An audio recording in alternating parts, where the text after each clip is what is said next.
Hello student, कक्षा 12 के chapter first भौतिक विज्ञान विद्युत आवेश तथा विद्युत क्षेत्र में हम पढ़ रहे थे विद्युत द्विध्रुव के कारण अक्षीय स्थिति तथा निरक्षीय स्थिति पर विद्युत क्षेत्र की तीव्रता। ये हम व्यंजक इसका ज्ञात कर चुके हैं।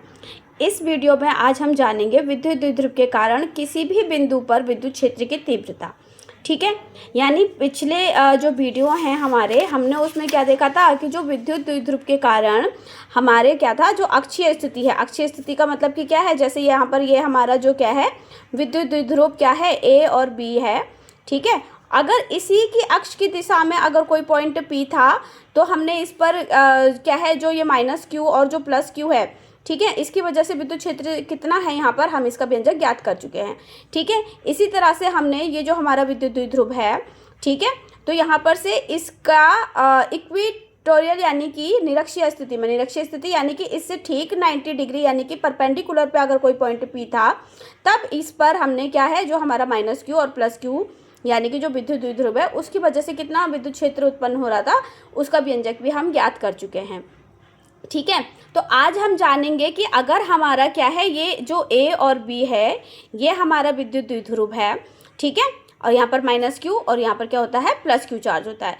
तो अगर हम माने कि यहाँ पर हमारा कोई पॉइंट यहाँ है, यहाँ है, यहाँ है, या फिर हम क्या करते हैं, यहाँ पर किसी भी पॉइंट स्थिति में क्या करते हैं, कोई पॉइंट मान लें, जैसे यहाँ पर था ये पी अक्षीय स्थिति में और यहाँ पर ये जो पी था वो था निरक्षीय स्थिति में यानी कि 90 डिग्री लंबवत।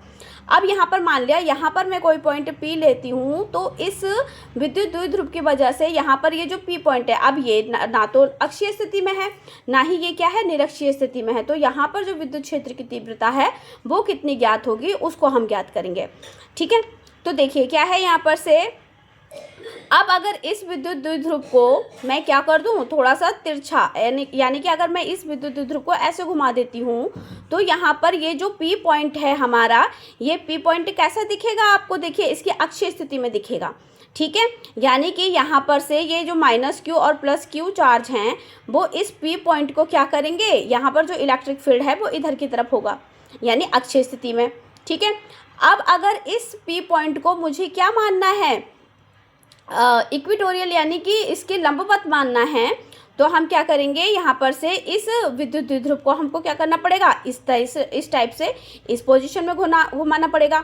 ठीक है, तो मान लिया ये जो ए बी हमारा विद्युत द्विध्रुव था मेन वाला। ठीक है, अब यहाँ पर से अगर इस पॉइंट की अक्षीय स्थिति में अगर हमको देखना है तो हम इस द्विध्रुव को A1 B1 इस नाम से जानेंगे। ठीक है, और अक्षीय स्थिति में क्या कर लेंगे, इसका विद्युत क्षेत्र निकालेंगे। ठीक है, जो कि हम ज्ञात कर चुके हैं कि अक्षीय स्थिति में कितना निकलता है। और इसी तरह से अगर इस पी पॉइंट पे हमें निरक्षीय स्थिति में करना है तो यहाँ पर से A2 और B2 जो है हमारा A2 और B2 जो है विद्युत क्षेत्र, वो विद्युत द्विध्रुव, ठीक है, उसको हम क्या कर लेंगे, यहाँ पे ये देखिए ये कैसा दिख रहा है, इसके परपेंडिकुलर दिख रहा है, नहीं दिख रहा है। ठीक है, अब क्या होगा, देखिए इस चित्र में आपको इस तरह से फिर समझ में आ जाएगा। ये देखिए हमारा क्या है, यहाँ पर से ये विद्युत द्विध्रुव है। ठीक है, अब हम किसी भी स्थिति में निकाल रहे हैं, किसी भी स्थिति पे अगर कोई पॉइंट पी रखा है, तो मान लिया ये जो ए बी हमारा डाइपोल है, ठीक है, इससे थीटा डिग्री पर हमारा कोई पॉइंट पी है जो वो स्थित है। ठीक है, ये इसका सेंटर क्या हो जाएगा, विद्युत द्विध्रुव का सेंटर ओ हो जाएगा। तब ये जो हमारा विद्युत द्विध्रुव है, ठीक है, अगर हम इसको ऐसा घुमा दें, क्योंकि हम यहाँ पर से क्या करेंगे, अक्षीय स्थिति और निरक्षीय स्थिति दोनों को मिला करके अगर हम यहाँ पर क्या करें, विद्युत क्षेत्र निकालेंगे, तो वो किसी भी पॉइंट के लिए क्या करेगा, काम करेगा।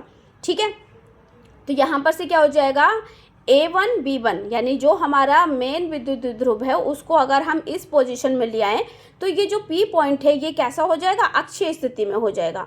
ठीक है, तो यहाँ पर से क्या हो जाएगा, यहाँ पर R डिस्टेंस पर क्या मान लेंगे हम, इसके सेंटर से R डिस्टेंस पर P पॉइंट है जो कि क्या कह दे रहा है, अक्षीय स्थिति में जो विद्युत क्षेत्र है वो उत्पन्न कर रहा है। ठीक है, तो इसको हम E1 से डिनोट कर रहे हैं यहाँ पर, और A यानी कि एक्सियल है ये हमारा जो विद्युत क्षेत्र है। ठीक है, अब इस विद्युत द्विध्रुव को अगर मैं क्या करूं, इस टाइप से इस पोजीशन में ले आऊं, तो यहाँ पर ये जो पी पॉइंट है वो कैसा दिखाई दे रहा है आपको, इसके परपेंडिकुलर दिखाई दे रहा है। ठीक है, यानी कि ये कौन सी स्थिति बन रही है, ये निरक्षीय स्थिति बन रही है। तो यहाँ पर से क्या हो जाएगा, इस पी पॉइंट पर जो क्या है विद्युत क्षेत्र है वो कहाँ की तरफ काम करेगा, ये देखिए ये परपेंडिकुलर कर रहा है। ठीक है, अब क्या हो जाएगा, देखिए यहाँ पर जो ये ई एक्सियल और ई परपेंडिकुलर है तो ये वेक्टर के जैसे काम कर रहे हैं, ठीक है ना। अब यहाँ पे जो परिणामी विद्युत क्षेत्र है वो हमें कहाँ से मिलेगा, यहाँ से ई नेट से मिलेगा, ठीक है। और जो हमारा परपेंडिकुलर विद्युत क्षेत्र है और जो अक्षीय विद्युत क्षेत्र है, ठीक है, इसके बीच में जो कोण बन रहा है वो क्या बन रहा है, अल्फा कोण बन रहा है, ठीक है।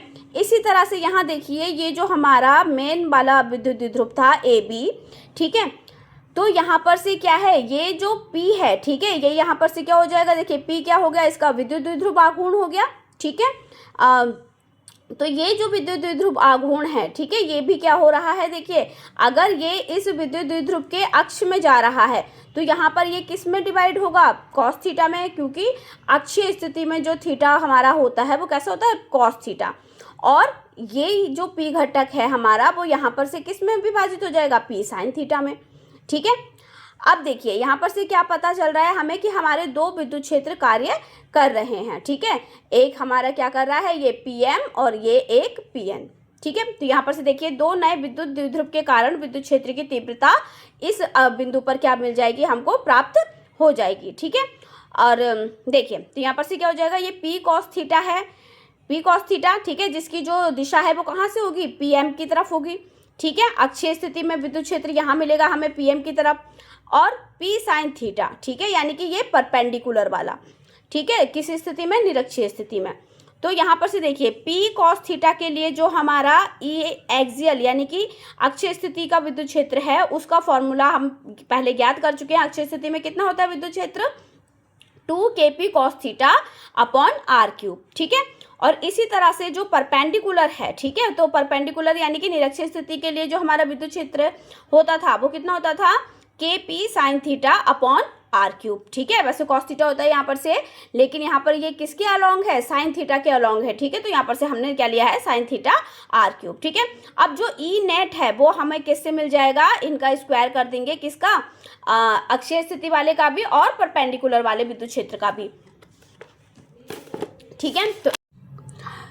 तो यहाँ से क्या हो जाएगा, P और 4 पाई एप्सिलॉन r क्यूब, ठीक है, ये कॉमन है, इनको कॉमन ले लेंगे हम यहाँ पर से, और यहाँ क्या बचेगा अंदर, देखिए 2 cos theta square plus sine theta square, ठीक है। अब यहाँ से क्या हो जाएगा, देखो यहाँ पर से ये स्क्वायर से रूट कैंसिल हो सकता है तो ये कैंसिल हो जाएगा, यहाँ पर क्या बचेगा फिर P 4 pi epsilon r cube, ठीक है, और रूट के अंदर क्या हो जाएगी तुम्हारा 2 cos थीटा स्क्वायर और प्लस साइन थीटा स्क्वायर, ठीक है। अब देखिए क्या है, यहाँ पर से P upon 4 pi epsilon r cube ये बाहर ही है, यहाँ पर हम इसका स्क्वायर खोल देंगे तो ये क्या हो जाएगा, 4 cos square theta plus sine square theta, ठीक है। अब P upon 4 pi epsilon r cube बाहर ही है, अंदर क्या हो जाएगा, देखिए ये जो 4 cos स्क्वायर थीटा है इसको हम स्प्लिट करके लिख सकते हैं 3 cos square theta plus cos square theta, ठीक है। तो 3 cos स्क्वायर थीटा और एक 1, तो 3 और 1 कितने हो गए, 4 हो गए, तो ये इसको हमने यहाँ पर स्प्लिट करके लिख दिया, ठीक है, प्लस साइन स्क्वायर थीटा ऐसा ही है। अब यहाँ पर क्या है, P upon 4 pi epsilon r cube ये बाहर ही है, अब यहाँ पर से 3 cos स्क्वायर थीटा ऐसे रहेगा।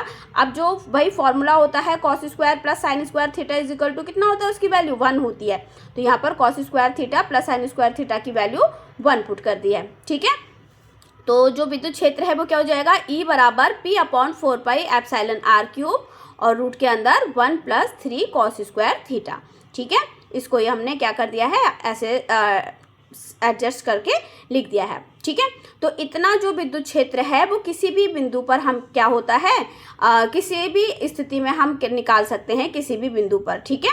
अब देखिए यहाँ पर से क्या है, ये जो cos स्क्वायर थीटा है, ठीक है, अगर यहाँ पर जो थीटा है अगर उसकी वैल्यू 1 है तब जो विद्युत क्षेत्र है वो कितना होगा, E बराबर P 4 pi epsilon r cube. अब यहाँ पर जो cos थीटा है वहाँ पर हमने क्या पुट कर दिया है, 0 कर दिया है, ठीक है। अब cos 0 की वैल्यू क्या होती है, 1 होती है, ठीक है। तो यहाँ पर से क्या होगा, कैलकुलेशन करने के बाद में जो हमारा विद्युत क्षेत्र है वो कितना निकलेगा, E is equal to 2P 4 pi epsilon r cube, ठीक है। अब देखिए यदि थीटा की वैल्यू 90 डिग्री है तो हम cos थीटा की जगह पर क्या लिख देंगे, 90 लिख देंगे, ठीक है। और cos 90 की वैल्यू क्या होती है भाई, 0 होती है, ठीक है। तो ये वाली टर्म तो क्या हो जाएगी, बिल्कुल 0 हो जाएगी, ठीक है। तो यहाँ पर से क्या होगा, जो हमारा नेट इलेक्ट्रिक फील्ड है वो कितना होगा, E is equal to P upon 4 pi epsilon r cube, ठीक है।